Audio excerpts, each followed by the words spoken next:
ከ25 ዓመታት ቆይታ በኋላ የዓለም ሜዳሊያ የተመለሰው የኢትዮጵያ አትሌቲክስ ቡድን 21ኛው የዓለም የቤት ውስጥ አትሌቲክስ ሻምፒዮና ከመጋቢት 11 እስከ መጋቢት 13 2018 ዓ.ም በፖላንድ ቶሩን ኪጃዌ ፖምፖርዜ ሲከናወን ቆይቶ የተጠናቀቀ ሲሆን ኢትዮጵያ በታሪኳ ከ25 ዓመታት በኋላ ያለምንም ሜዳሊያ ውድድሯን አጠናቃለች።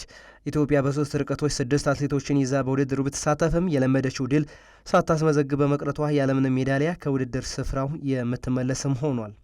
ትላንት ሜዳሊያ ይመዘገብታል ተብሎ ተስፋ ተጥሎበት የነበረውና በመጨረሻም ኢትዮጵያ ሜዳሊያ ታስመዘግብታለች ተብሎ የታሰበው የሴቶች 1500 ሜትርና 800 ሜትር ውድድር ውጤት ሳይመዘገብበትም ቀርቷል።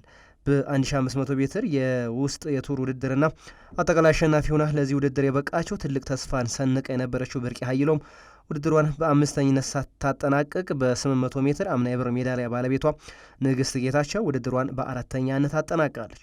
ኢትዮጵያ ምንም እንኳን በቪዛ እና ተያያዥ ችግሮች የሳሳ የቡድን ስብስብ ይዛ ብትቀርብም በየርቀቱ ውጤት ማምጣት የሚችሉና ተስፋ የተጣለባቸው አትሌቶችም ጭምር ሜዳሊያ ውስጥ መግባት አልቻሉም።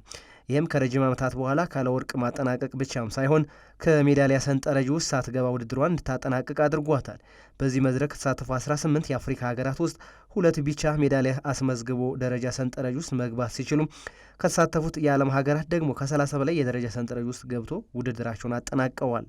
ኢትዮጵያ ለመጨረሻ ጊዜ በዚህ ውድድር ያለ ሜዳሊያ ያጠናቀችው እንደ አውሮፓውያኑ የዘመን ቀመር በ2001 በፖርቹጋል ሊዝበን በተከናወነው 8ኛው የቤት ውስጥ ውድድር ሲሆን ታሪክ ራሱን ደግሞ ከ2 አስርተ ዓመታት በኋላ ከፖላንድ ቱሩን የዓለሙን ሜዳሊያ ትመለሳለች። በቤልግሬድ የቤት ውስጥ ሻምፒዮና የተመዘገበውን የሜዳሊያ የበላይነት ጨምሮ በሁለት አጋጣሚዎች በሰበሰበቻቸው የሜዳሊያ ሰንጠረዥ መሪነትን ይዛ ማጠናቀቅም ችላለች።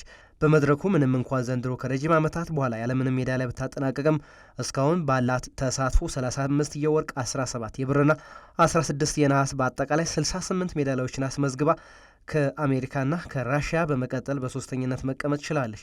አሜሪካ በ5 ወርቅ 7 ብር 6 ነሐስ በ18 ሜዳሊያዎቿ፣ ታላቋ ብሪታንያ በ4 ወርቅ፣ ጣሊያን በ3 ወርቅ በ2 ብርና በ5 ሜዳሊያዎች ከአንደኛ እስከ ሶስተኛ ያለውን ደረጃ ይዘው ውድድራቸውን አጠናቀዋል ሲል የዘገበው አለማየሁ ግዛው ነው።